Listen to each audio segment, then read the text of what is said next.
شالوم شالوم شالوم شالوم ህዝቢ ኣምላኽ ሰላም ኣምላኽ ኣብ ሂወት ንምብዛሕ ኢየሱስ ክርስቶስ ጎይታ እዩ። ክብርና ኣምላኽ ይኹን። ምሳኹም ዘለኹ ፕሮፌት ስሞኔ እግዚአብሔር ሰናይ ጋድ ኢዝ ጉድ ኦል ዘ ታይም። ሎሚ ድማ መቐፀልታ ናይታ ወቐዳማይ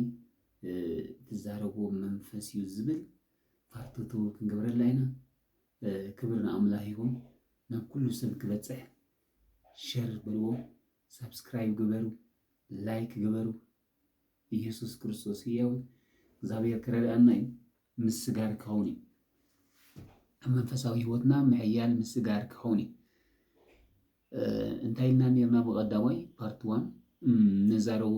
መለለይና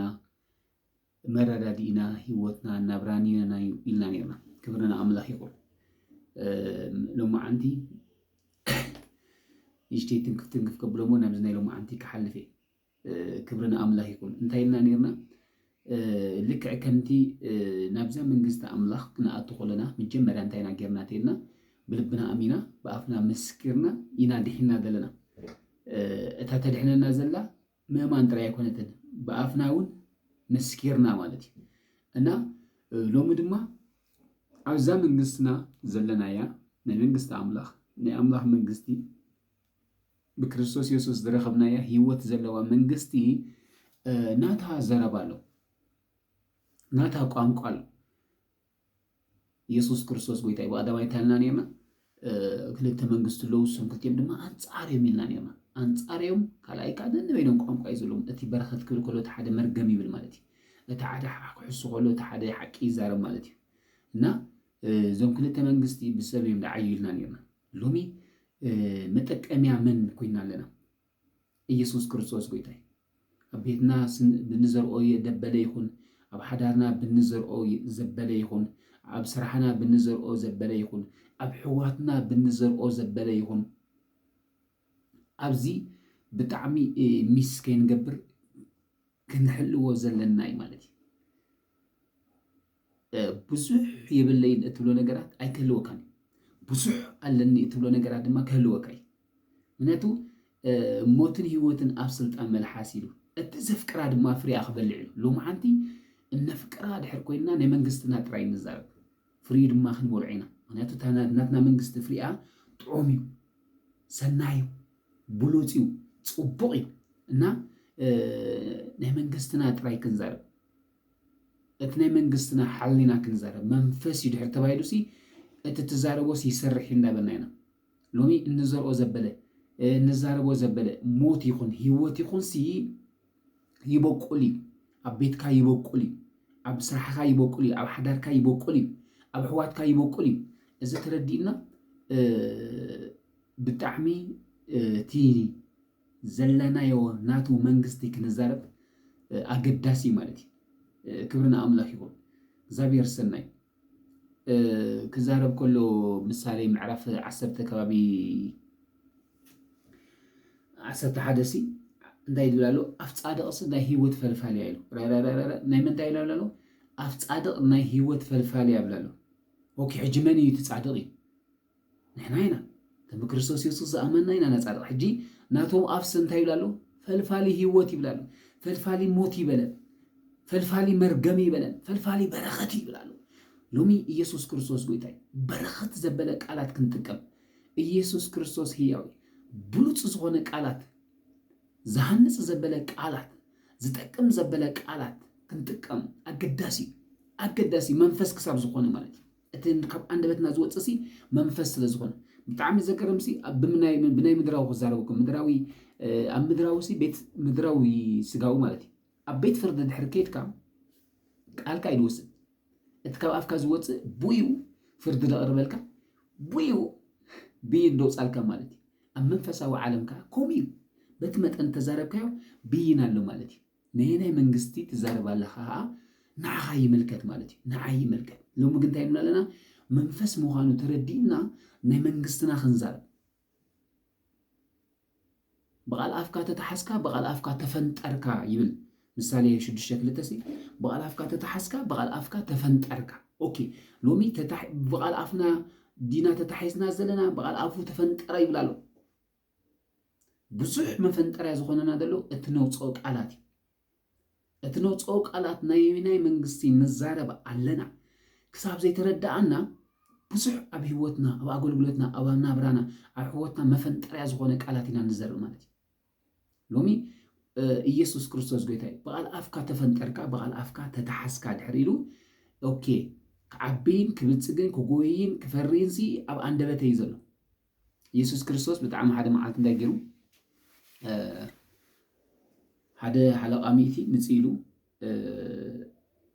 ጓሌ ክትመውት ኢላላ ውረድ ከተሕውያ ኢልዎ ማለት እዩ ወይታ ድማ ንዓና ኢልዎ እንዳኸደ ከለዉ ካብቲ ገዛ ድማ እንታይ ድሉ መፅኦም ደጊም ጓልካ መይትያ እንታይ ኣግበር ንጎይታ ኣይተድክሞ ዝብሉ ከዓ መፅኦም ማለት እዩ ኦኬ ሕጂ ኣብዚ እንታይ እዩ ገይሩ ኢየሱስ እዩ እንታይ ኢልዎ እመን ዳ ኣይትፍራሕ ኢልዎ ልክዕ ኣብቲ ገዛ ምስ ከዱ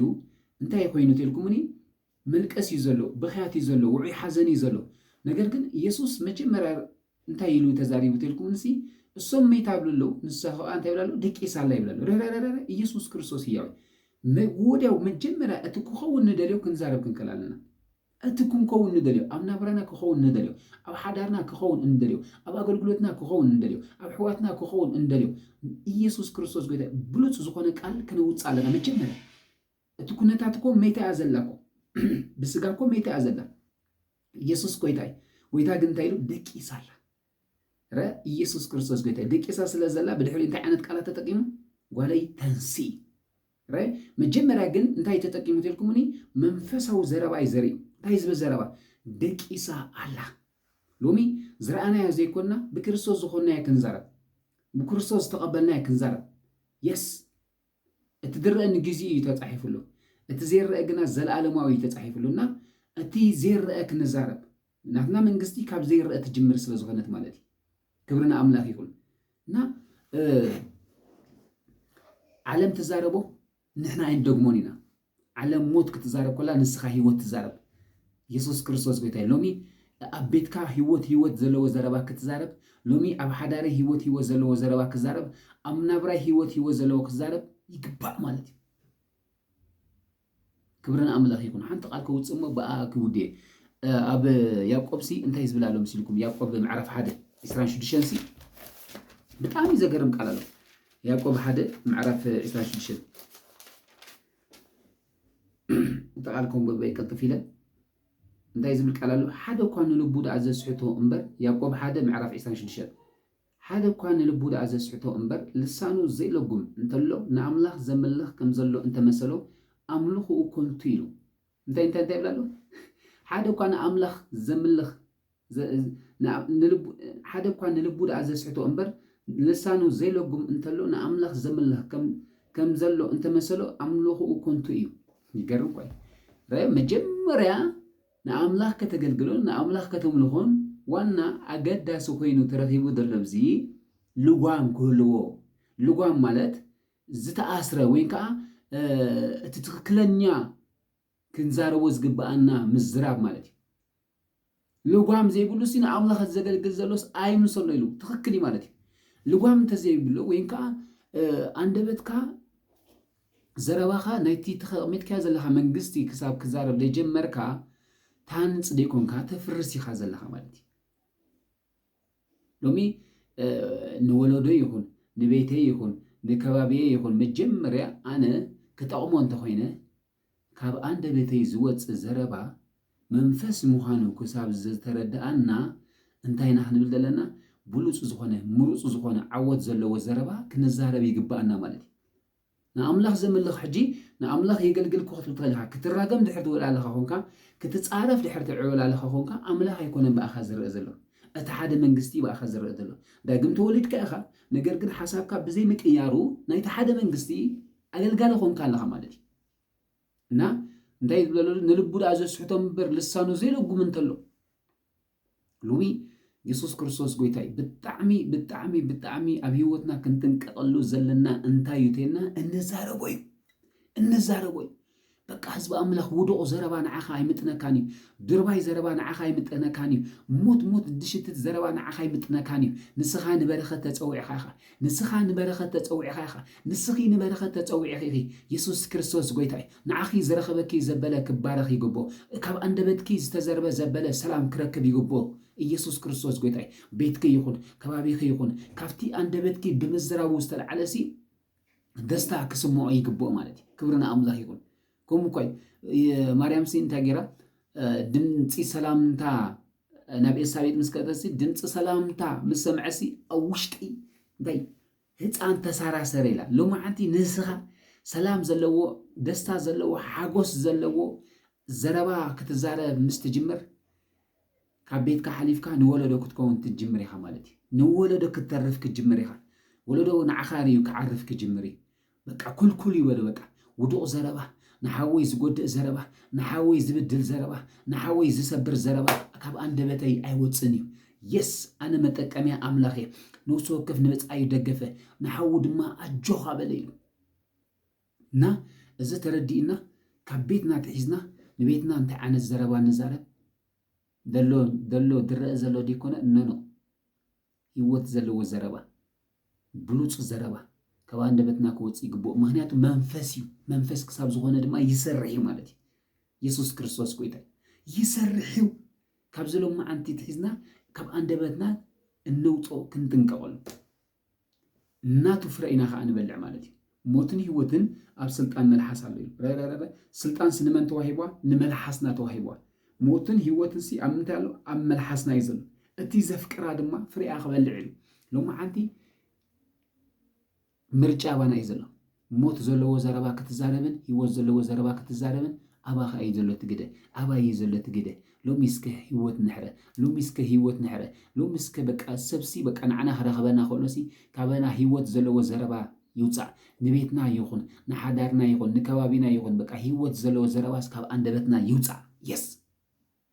እሱና ንዓፅዶ እሱና ከዓ ንድፈሪ ማለት እዩ ከምኡ እዩ ዝብለሎ ፍሬኣ ክበልዕ ኢሉ ክብርና ኣምላኽ ይኹን ሎሚ በጌታ በኢየሱስ ስም ካብ አንደበትና ህይወት ዘለዎ ህይወት ድሽትት የስ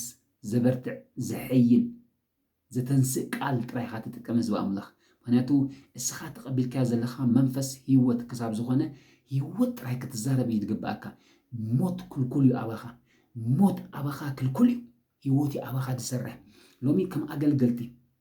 ኩላትና ህዝቢ ኣምላኽ ኣገልገልቲ ከም ምዃንና ከምኡ እዩ ዝብለሎ ልሳኑ ደለጉም ኢሉ ሎሚ መጀመርያ ቅድሚ ምግልጋልና አንደበትና ናይቲ መንግስትና ንክዛረብ ክንዘጋጀው ክንክእል ኣለና ክንዘጋጀው ክንክእል ኣለና የስ እንተዘይኮነ ግን ብሰንኪ ዘይ ምዝጋጃውካ እንታይ ይኸውን ትልኩምኒ ናይቲ ሓደ መንግስቲ ክትዛረብ ትጅምር ማለት እዩ ናይቲ ሓደ መንግስቲ ክትዛረብ ኣብ ቤትካ ይኹን ኣብ ሕዋትካ ይኹን ኣብ ወለዶ ይኹን መርገም ክትዘርእ ትውዕል ዘይጥቅም ቃላት ክትዘርእ ትውዕል ኖ እስኻ ንበረኸት ኢኻ ኣብዚ ምድሪ ዘለኻ በረኸት ዘለዎ ቃላት ካባኻ ክወፅእ ይግቦ እዩ የስ ምክንያቱ እስኻ ኣገልጋሊ ኣምላኽ ኢኻ ኣብ ኣቦኻ በረኸት እዩ ዘሎ ኣብ ኣቦኻ ህይወት እዩ ዘሎ ሎሚ ስለ ኣስራሕኻ ሎሚ ስለ ኣስራሕኺ ሎሚ ስለ ማሓዛኺ ሎሚ ስለ ኣገልጋሊኻ ሎሚ ስለቲ መገላገልትኻ ህይወት ዘለዎ ዘረባ ጥራይ ክትዛረብ ኣምላኽ ይደልየና እዩ የስ ኣብ ቃል ኣምላኽ ምርዳእ ምፍልላይ ክህልው ይኽእል እዩ በቃ ካብ አንደበተይ ግን ንሓወይ ዝቕልል ዘረባ ንሓወይ ዘውድቕ ዘረባ በቃ ነቲ ዘገልግል ዘሎ በቃ ቅልል ዝበለ ዘረባ ክጥቀም ኣይግባኣንን እዩ በቃ ኢየሱስ ክርስቶስ ህያው ሎሚ አንደበትና ምዝረዝን ንወለዶ ክንጠቅም ክንጅምር ኢና በጌታ በኢየሱስ ስም ካባኻ ህዝቢ ኣምላኽ ህይወት ይድወፅእ የስ ህይወት ይድወፅእ ሎማዓንቲ በቃ አንደበትኪ ንህይወት ንክዛረብ ጥራይ ተዛረቢ ንህይወት ክዛረብ ጥራይ ተንሲ ቤትኪ ጠጥዑ ክትርእኺ ቤትኪ ፍረ ንፍረ ኮይኑ ክትርእኺ ኣገልግሎትኪ ፍረ ዘለዎ ሓዳርኪ ፍረ ዘለዎ የስ ኢየሱስ ኮመይታ ሪኣሉ ግን ደቂሳላ ኢሉ ወዲያው አንደበትካ ወዲያው ዘረባኻ ክቕየር ምስ ጀመረ ናይ ቤትካ ሲትዌሽን ናይ ሓዳርካ ሲትዌሽን ናይ ኣገልግሎትካ ሲትዌሽን ናይ ስራሕካ ሲትዌሽን ይቕየር እዩ የስ ይቕየር እዩ ዋይ ጥልና አንደበትና ህይወት ስለ ዘለዎ ዘረባና ህይወት ስለ ዘለዎ ሎማዓንቲ ንህይወት ክትስይኻ علوتاو زمسل موت دشت تزبله كتقلبوط ايخا هيوت بمزراب كتقلبوط ايخي هيوت بمزراب كتقلبوط ايخا لومكو سراح يلني لومكو كمزي لومو نو انا سراح يزري زلخو انا سراح كصوعني يري الله يس اتا سبيت سنتاي لالا كبرنا املاك يكون اتا معرف جعته لكم ماتي وسي يسوع كريستوس يفوس له مستمعسي اذا سبزيا كاب 10 عامه 10 عامه زخونسي دم زحزح زلا زنبره سبيتسي انت هايلاتلكم نسي حكيمات ገንዘባ ዝወዱላስ ዝነበረት በቃ እነሱ ከብዙሓት حكيمات ከም ደበጽሐት ነገር ግን ኩሎም ኦሮማይ ከም ዝበልዋ ኦሮማይ ክትመቲ ይኸ ደም ክወዲኺ ከም ዝበልዋ ነገር ግን ኢየሱስ ምስ ረኸበቶ አገዛ ኮይና እንታይ ኢላ ዘፈር ክዳኑ እንተ ተንኬ ከሐውየ ኢላላ ረረረረ ቅድሚ ከዳ ምሕዋያ እንታይ ተጠቂማትልኩምኒ ካብ አንደበታ ፈውሲ ደለዎ ዘረባ ተዛሪባ ሎማ አንቲ ስለ ሕማምኪ ስለ አገልግሎትኪ ስለ ስራሕኺ ፈውሲ ዘለዎ ጥራይ ተዛረቢ ንሱ ኣብ ቅድሚት ክትዓጽድኺ ንሱ ኣብ መንገዲ ክትረኽቢ ኢኺ ንሱ ኣብ ወለዶ ክትረኽቦ ኢኻ የስ ዛሰቤት እዚኣሲ ኢየሱስ ክርስቶስ ጎይታ ኣብ ገዛ ኮይና ወዲያቶ ዘፈር ክዳኑ እተተንከ ከሐውየ ኢላላ ሎማ አንቲ ብሽም ኢየሱስ ክርስቶስ ንስኻ ብትዛረቦ ዝሐዊ ዝፍወስ ነገር ኣሎ ቤትካ ይፍወስ ንስኻ ዓወት ዘለዎ ዘረባ ህይወት ዘለዎ ዘረባ ክትዛረብ ከለኻ ቤትካ ይፍወስ ሓዳርካ ይፍወስ ስራሕካ ይፍወስ ደቅካ ይፍወሱ ወለዶ ይፍወስ ብምንታይ ብምዝራብካ እስኻ ህይወት ዘለዎ ዘረባ ብምዝራብካ በጌታ በኢየሱስም ካብሎም ማዓንቲ ትሪኦ ዘለኻ ዶክተር ዝበለካ ከባቢኻ ዝበለካ ዲኮኖ ኖ የስ አንደበትካ ክትኣምን ክጅምር ኢኻ ዛሰቤትሲ ኢላላ ኢሉ ገዛ ኮይናሲ ከይደ ዘፈር ክዳኑ እተተንኬሲ ከሐውየ ኢላላ ሕጂ መጀመርያ ተዛሪብያ እዚ ተዛረበቶ መንፈሳዊ ነገር ከይዱ ቦኢሉ ወዲያው ጦጦው ኢሉ ማለት እዩ እቲ ደማ ዘሓዛሕ ዝብላ ዝነበረ ጦጦው ኢሉ ሎማ አንቲ ህይወት ብትዘርኦ ዘበለ ቃላት ማንኛው በሽታ ጦጦው ክበልክ ጅምር ንስኻ ናይ ዓወት ዘረባ ንኽትዛረብ ጥራይ ተስእ ንስኺ ህይወት ዘለዎ ዘረባ ንኽትዛረብ ጥራይ ተስእ ኣነ ህይወት ዘለዎ ዘረባ ጥራይ ንኽዛረብ ይተስእ የስ ሓዳረይ ጠጥዑ ክርኤ አገልግሎተይ ጠጥዑ ክርኤ ደቀይ ጠጥዖም ክርኤ የስ ወለዶ ጠጥዑ ክርኤ የስ በጌታ በኢየሱስ ስም ውዱቅ ዘረባ በሽም ኢየሱስ ክርስቶስ እስኻ አይተውፅን ኢኻ ውዱቅ ዘረባ ንስኺ አይተውፅን ኢኺ አባኺ ዘሎ መንፈስ ህይወት እዩ ሃሌሉያ ህይወት ዘለዎ ዘረባ ጥራይ ዝምጥነኪ ህይወት ዘለዎ ዘረባ ጥራይ ክትዛረብ ተጸውዒኺ ንበረኸት ተጸውዒኺ ኢኺ ንበረኸት ተጸውዒኺ ኢኺ ንሰላም ተጸውዒኺ ኢኺ የስ የስ የስ የስ የስ የስ ኢየሱስ ብጣዕሚ ይዘገርም ኢየሱስ አንጻር ይዛረብ ለሜታላት ይሎሞ ደቂሳላ ዋይ ሪኻ ክብርን አምላኽ ይሁን ሎማ አንቲ አንጻር ዝረአ ክትቆም ኢኻ በአንደበትኪ ብዘረባኺ አንጻር ዝረአ የስ ኮም ኢየሱስ እኮ ማዕበል ኮሪዩ ማዕበል ሲ በዓል ጴጥሮስ ዝብለሉ መጀመርያ ኢየሱስ እንታይ ኢሉ ንሳገር ኢሉ ንሳገር ኢሉ ናፍቲ ማዕዶ ንሳገር ምስ በሎም አፍቲ ባሕሪ ግን አፍቲ ማእከል እንታይ ጓኒፎም ትልኩምኒ ማዕበል ሕጂ እዚ በቃ ኢየሱስ ከ ደቂሲ ዘሎ ደቂሱ ሽዑ ጴጥሮስ ተሲዩ አታ ጎይታ ገድዶ ይብልካኒዩ ከይንጠፍ ገለዛ ዓይነቱ ተዛሪቦ ማለት እዩ ኢየሱስ ተሲዩ ነቲ ንፋስ እንታይ ኢሉ ገኒሕዎ ማለት እዩ ነቲ ማዕበል ገኒሕዎ ማለት እዩ ሎማ ዓንቲ ኢየሱስ ክርስቶስ ጎይታ ኣብ ቤትካ ዘሎ ሕማም ይኹን ኣብ ስራሕካ ማንኛው ኣቦ ዘይብሉ ዘበለ ክትገንሖ ክትረግሞ ይግባካ እዩ አንደበትካ ስቅ ክብላ ይግቦን እዩ ነቲ ዘሎ ይኮንካ ክትዛረብሉ ዘለካ ነቲ ዘሎ አንጻሩ የስ የስ ጴጥሮስ ኮ ሜትና ጠፋኣና ይዝብሎ ኢየሱስ ተሲሉ ግን ሜትና ጠፋኣና ይበለን አንታ ማዕበል ጸጥበል አንታ ንፋስ ጸጥበል ኢልዎ ሎማ አንቲ በኢየሱስ ስም ስልጣን ፕሩዱሻት ይናማ ክራዳላ ባሃዲ ብስልጣን ተሲዩኹም ናይ መንግስትኹም ዘረባ ክንዛረብ ናይ መንግስትኹም ዘረባ ክትዛረቡ የስ የስ ይግባእካይ ስልጣን ተዋሂብካይ መንፈስ ህይወት አባኻሎ የስ አምላኽ ምሳኻሎ የስ ጸጥበል ኢልዎ ኢየሱስ ጸጥበል ኢልዎ ሎሚ ድራይካ ዘሎ ማንኛው ከባቢኻ ሰባት ሕማም ይስምዖም ኣሎ ሕማም ይስምዓካ ኣሎ ስራሕ ሲንካ ከባቢኻ ብሙሉ ዝብሎ ገዲፍካ ኣቦ ዝበለካ ጥራይ ክትሰምዕ ናይ ኣቦ ዘረባ ጥራይ ክትጥቀም የስ የስ እቲ ናይ ኣምላኽ ዝኾነስ ቃል ኣምላኽ ይዛረብ ኢሉ የስ እንታይ ረረረረ እቲ ናይ ኣምላኽ ዘበለ ቃል ኣምላኽ ይዛረብ ክሳብ ዝበለ ንስኻ ካልእ ምዝራብ ኩልኩል እዩ የስ ሎማዓንቲ ስለ ወለዶ ዘለካ ስለ ኣሕዋትካ ዘለካ ስለ መጋላገልትኻ ዘለካ ስለ ከባቢኻ ዘለካ ዘረባ የስ ዓወት ጥራይ ክኸውን ኖ ኣነ ድሳኻ ዓለይ ሰበ ኣነ ዝከናወነለይ ሰበ ኣነ ዝሰልጣለይ ሰበ የስ ከምኡ ዓይነት ዘረባ ክንጥቀም ኣነ ኮ ዘይረብሐ ኣነ ኮ ዘይጠቅመ ክንደይ ስራሕ ቀይር ኣለኹ ክንደይ ኖ በቃ እቲ ምቅያር ናይ ስራሕ ትሪኦ ዘለኻ ክትልውጥዮ ትኽእል ኢኺ ክትልውጦ ትኽእል ኢኻ ክልውጦ ይኽእል ኖ ካብዚ ሰዓት እዚ ብሽም የሱስ ክርስቶስ ኣነ ኣብዛ ኣተኽዋ ስራሕ ለውጢ ድበሃል የለን የስ ቀዋሚ ክኸይድ ኢልካሲ ክትዛረብ ይግባእካ እዩ ነቲ ዘሎ ዘይኮነሲ ነቲ ትደልዮ ክዛረብ ይግባእክ እዩ መንፈስ ኣለዎ ቃልካ የስ ኢየሱስ ክርስቶስ ጎይታይ ሎማዓንቲ እዚ ቃል እዚ ብርዲት ምውፃእ ይኹን ተረዲና ካብዚ ሰዓት እዚ ብስልጣን ምትንሳእ ይኹን ብስልጣን ክንትስእ እንተጀሚርና ዋው ራባሃዲ ካዲስ አሊብራ አድጂኒ ፍረ ኣለዋ ኮይኑ ሞትን ህይወትን ሲ ኣብ ስልጣን መልሓስ እዩ እቲ ዘፍቅራ ፍርያ ክበልዕ ኢሉ ኦኬ ለካ እቲ ፍረ ዝበለፀ ሲ ኣብ አንደበትካ እዩ ዘሎ ንምንታይ ግን ፍረ ኣለዋ ኢሉ ማለት እዩ መንፈስ ስለ ዝኾነ ሎሚ ሞት ዘረባ እንተተዛሪብካ በቃ ናቱ ፍሬኻ ተዓጽድ ህይወት ዘለዎ ተተዛሪብካ ናቱ ፍሬኻ ተዓጽድ በኢየሱስ ስም ህይወት ዘለዎ መዘረባ ምዝራብ ይኹን የስ ህይወት ዘለዎ ዘረባ እሱ በቂሉ ክትሪኢኻ የስ ናይ ሰላም ንጉስ ኢየሱስ ኣብ ቤተይ ንሱ ህያው ይበል ኣብ ስርሐይ ህያው ይበል ኣብ ሓዳረይ ህያው ይበል የስ ኣብ ቤተሰበይ ህያው ይበል የስ ሎሚ ኢየሱስ ክርስቶስ ጎይታ ህዝቢ ኣምላኽ ንሕና ክንትስእ ድሕር ጀሚርና ንሕና እቲ መንግስትና ተረዲና ናቱ ዘረባ ክንዛረብ እንድሕር ደኣ ተሲእና ዋው ብዙሕ ነገር ምክንዋን ክኸውን የስ ኢየሱስ ክርስቶስ ጎይታ ብጣዕሚ እኮ ዘገርም እኮ ደጋምን ጠንቋልን እኮ እዚ ተረዲእዎም ሙሉእ ለይቲ ክሰርሑ እዮም ዝሓድሩ ኢየሱስ ክርስቶስ ጎይታ እሶም ሕጂ በረኸት ዝበሃል ዘረባ ክዛረቡ ይክእሉን እዮም ምክንያቱ እትውኦም ዘሎ መንፈስ ኣይፍቅደሎምኒ ሎሚ እንታይ ይብል ኣለኹ እቲ ተቐበልካዮ ናቱ መንፈስ ክትዛረብ ጥራይ የስ ህይወት ዘለዎ ዘረባ ክትዛረብ የስ ኣብቲ ሎማዓንቲ ደጋሚ ጠንቋሊ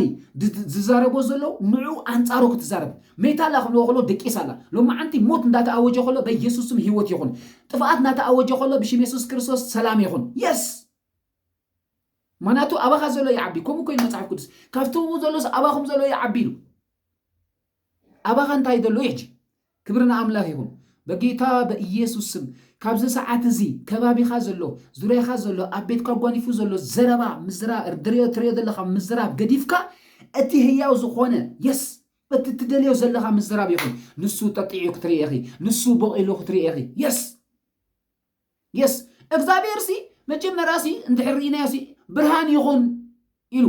እቲ ብርሃን ድማ ጽቡቕ ከም ዝኾነ ረኣየ ኢሉ ግን ከይተዛረበ ድዩ እዩ ኣይኮነን ተዛሪብ እቲ ብርሃን ድማ ጽቡቕ ከም ዝኾነ ረኣየ ኢሉ ሎማዓንቲ ጽቡቕ ዘበለ ዘረባ ኣብ ቤትክ ክትዘርኢ ሎሚ ጽቡቕ ዘበለ ዘረባ ኣብ ሓዳርኪ ክትዘርኢ ሎሚ ጽቡቕ ዘበለ ዘረባ ኣብ ደቅኺ ክትዘርኢ ሎሚ ጽቡቕ ዘለበ ዘረባ ኣብ ስራሕኺ ክትዘርኢ ሎሚ ጽቡቕ ዘለበ ዘረባ ኣብ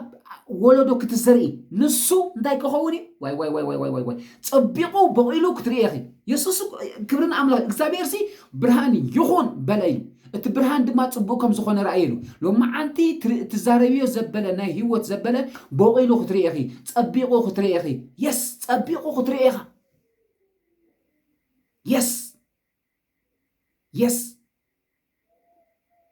የስ ቴንክ ዩ ጂሰስ ካብዚ ቃል ዝተለዓለ ምትንሳእ ይኹን ካብዚ ቃል ዝተለዓለ ህይወት ዘለዎ ዘረባ ንምዝራብ ብሽም ኢየሱስ ክርስቶስ ይኹን ክብርና ኣምላኽ ይኹን ፓርቲ 3 ናይ መጨረሻ ክትህልው ህዝቢ ኣምላኽ ናብ ኩሉ ክበፅሕ